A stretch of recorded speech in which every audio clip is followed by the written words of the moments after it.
자, 이제 빛과 파동을 넘어갑니다. 빛과 파동은 개념 자체의 낯섦이 또 굉장히 큽니다. 근데 개념 자체보다는 개념은 수학적인 게 별로 없고 중학교 때도 역학하고 달리 1학년 때 배웁니다. 그래서 많이 보는 것 같아요. 근데 빛이라는 게 우리 눈에 보이는 것처럼 되어 있지만은 빛의 색깔이나 그 마지막 결론만 우리가 보는 거죠. 그 부차적인 영향력만 보지 빛 자체는 우리 눈에 안 보입니다. 근데 그걸 표현하기 위해서 우리는 눈에 보이는 파동, 즉 물결파의 형상을 비유적으로 씁니다. 빛이 그렇다는 얘기는 못해요. 빛이 파동이라면 물결파와 같겠다. 즉 사인 모양으로 가는 그 찰랑찰랑한 그런 모양과 같겠다라고 해놓고 두 개를 비유 관계로 설명을 해 들어가요. 그래서 빛과 파동의 여러 가지 성질을 쭉 설명합니다.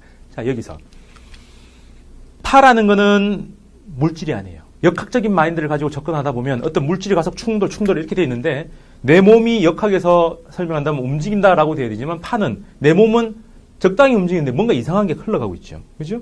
내 팔은 그 자리에서 아래 위로 움직이는데 뭔가 출렁출렁하면서 왼쪽에서 오른쪽으로 이동하는 것처럼 되어 있습니다.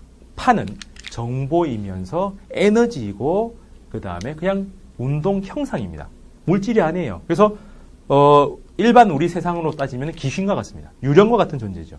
물질의 세상이 사람이 있다면 그 안에 영혼과 같은 게 있어서 뭐 고수 들은 것처럼 뭐 벽도 통과하고 이렇게 나가는 것처럼 파는 벽을 통과합니다. 그러니까 층간소음에 문제가 생기는 거예요. 우리 집에서 쿵쿵쿵 거리는데 그게 벽 뚫고 나아가서 다른 집에 영향을 주는 거죠.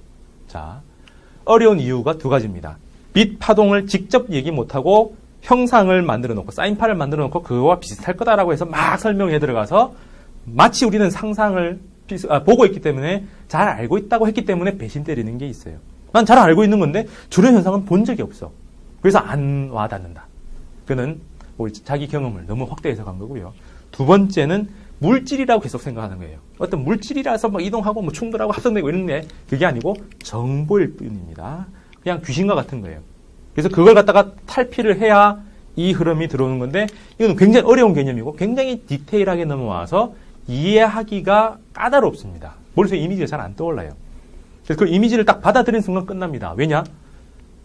실험을 해서 빛과 파동이 이러이러한 성질이 있다는 걸 알아냈고 그걸 변형을 시킬 수가 없어요. 그래서 실험이 문제로 그대로 나옵니다. 실험의 그 추론 과정이 문제에서 그대로 괄호 끼워넣기처럼 나오는 게 빛과 파동의 문제예요. 그래서 파동의 형상 그리고 파동의 여러 가지 성질들을 병렬적으로 쭉 나열합니다. 직진 반사, 굴절, 전반사, 난반사, 뭐 분산, 그 다음에 회절, 간섭, 편광 이런 현상이 있다라는 걸 그냥 각각의 케이스만 보면 되고 연결 못 시켜요. 그러면서 나머지로 우리 일상생활에 있는 현상들을 세 가지 케이스만 더 배웁니다.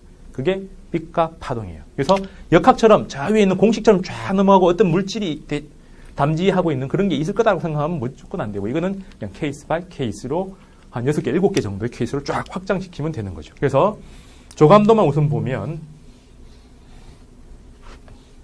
기본적으로 빛과 파동에서만 나오는 다시 기본 개념이 있죠.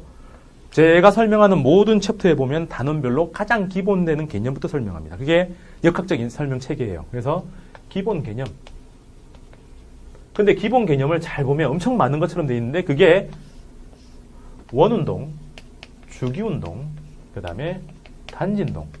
역학에서 배웠던 그 어려운 운동이라는 이 원운동, 주기운동, 단진동에서 SVA 뭐 이런 것들 다 들고 왔고요. 그 다음에 주기 T와 F, 그 다음에 단진동은 SVA의 그 최대 최소와 주기 이런 것들을 다 들고 오고 그걸 가지고 기본 개념을 확장합니다. 왜냐하면 여기서는 매질의 운동 상태가 매질, 팔을 전달시켜주는 매개 물질의 운동 상태가 이런 형태거든요. 그래서 매질의 운동 속도라고 하는 게 하는 것처럼 여기서 A, 단진동처럼 A, 오메가 이렇게 바뀝니다. 그러면 여기서 빛과 파동에서 새로 들어오는 건 딱 두 개밖에 없어요. 그 다음에 위상과 파장. 그럼 이 파장에서 개념이 더 나와서 보이는 F, 람다라는 거죠. 여기하고 다릅니다. 똑같은 V인데 V는 F 람다라고 하는 거는 소유격이 달라요. 이거는 매질의 속도고요. 얘들은 파 자체죠. 그럼 이거는 전파 속도라고 하고요. 얘들은 진동 속도라고 합니다.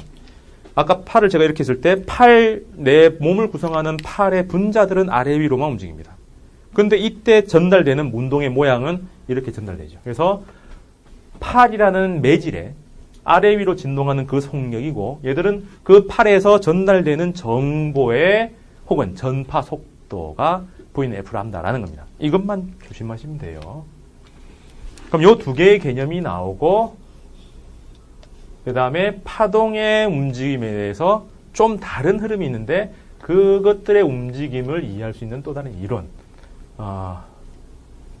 호이겐스의 원리와 독립과 중첩의 원리입니다. 호이겐스 원리는 파가 입자가 아니기 때문에 쪼개지다가 더 이상 쪼개질 수 없는 거를 만나지 않고 무조건 쪼개지는 거죠. 그래서 막히더라도 일부만 있더라도 들어와서 공간을 다 채워버립니다.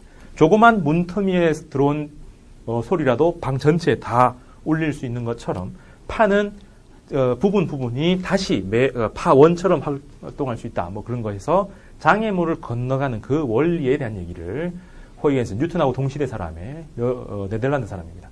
그 사람이 만들어 놓은 거고요. 독립과 중첩이라는 거는 모든 파는 다 독립이에요. 귀신들은 귀신들끼리 뭐 연합을 못 한다는 얘기하고 똑같은 거예요. 그래서 다 만나더라도 그냥 쌓아뒀다가 다시 헤어지면 원래대로 나온다. 그 마지막으로 나오는 모든 파는 사인파 형태가 가장 기본이다. 이걸 찾아낸 사람이 누구더라? 까먹었다. 몰라요. 지금 기억이 안 납니다.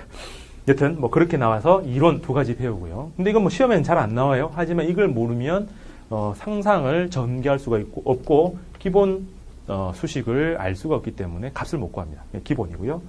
아주 드물게 나오는데 파의 종류가 나와요. 파의 종류로 이제 횡파와 종파가 나옵니다. 이거는 V 전파 속도하고 V 진동 속도하고 관계죠. 서로 나란한 걸 종파라고 그러고 서로 수직인 걸 횡파라고 그럽니다. 횡파의 대표로 빛이 있고요. 종파의 대표로 소리가 있습니다.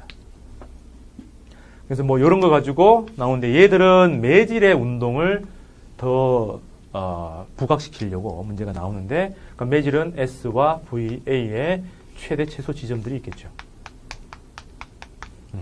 요거는 여기서 배웠던 단진동하고 연결됩니다.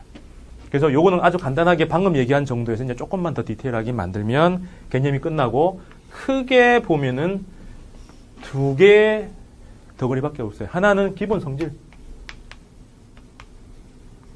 그 다음에 빛과 파동의 응용. 우리 일상생활하고 연결시켜 봐야 되죠. 그리고 얘들은 제일 처음 뉴턴이 발견한 거, 뉴턴은 모르고 나중에 후대가 발견한 거, 그 다음에 또 다른 것 하나. 이렇게 돼 있어서 이거는 직진. 시험에는 잘 안 나오고 반사와 굴절. 이게 기본이고 얘들의 업그레이드인 전반사와 그 다음에 분산. 요게 뉴턴 수준에서 빛의 파동의 성질이고요. 그 다음에 뉴턴이 1700년대 살았는데 1800년대 프랑스 사람들이 뉴턴 따라 배우기 하다가 뭐 이러다가 나온 흐름이 회절과 간섭입니다. 이 위에 것만 가지고 뉴턴은 입자라고 생각했어요. 근데 이거는 파동밖에 안 돼요. 얘는 입자도 되고 파동도 되는 거죠. 그래서 이 성질 가지고는 빛이 입자인지 파동인지 모르는 상태고 요까지 가면은 빛은 이제 입자가 아닌 게 되죠. 그래서 뉴턴은 입자인 줄 알았어요. 요까지 알아내서 요건 몰랐는데 나중에 사람들이 이런 성질을 찾아내면서 빛은 파동이다. 1800년대부터 100년 만에 이제 뒤집힙니다. 그러면서 파동 중에서도 횡파, 종파가 있는데 빛은 횡파다라고 하는 성질이 나오는데 그게 편광입니다. 잘은 안 나오지만은 한번 나오면 특별한 전개가 가능하기 때문에 문제가 간혹 등장합니다. 그래서 요 세 덩어리의 개념들 알아야 되고요. 응용도 세 가지가 나와요.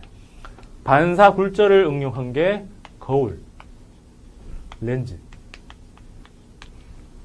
그 다음에 회절 간섭은 아니고 파동 중에서 빛과 소리가 있죠. 그럼 여기는 빛에 대한 응용이라면 소리에 대한 응용으로 뭐가 있어요? 악기, 정상파.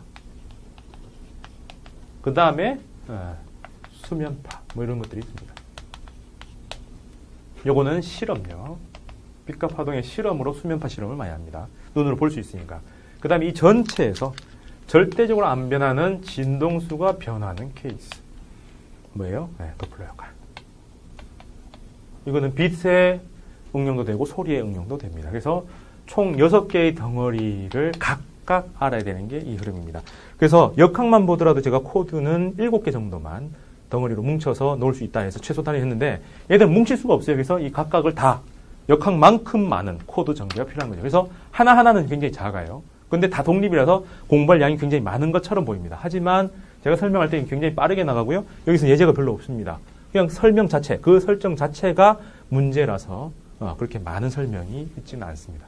그렇죠? 그래서 자, 다음 시간에 요 흐름을 다 끝내고 바로 전자기까지 가는 쪽으로 하겠습니다. 오늘 여기까지 하겠습니다. 네.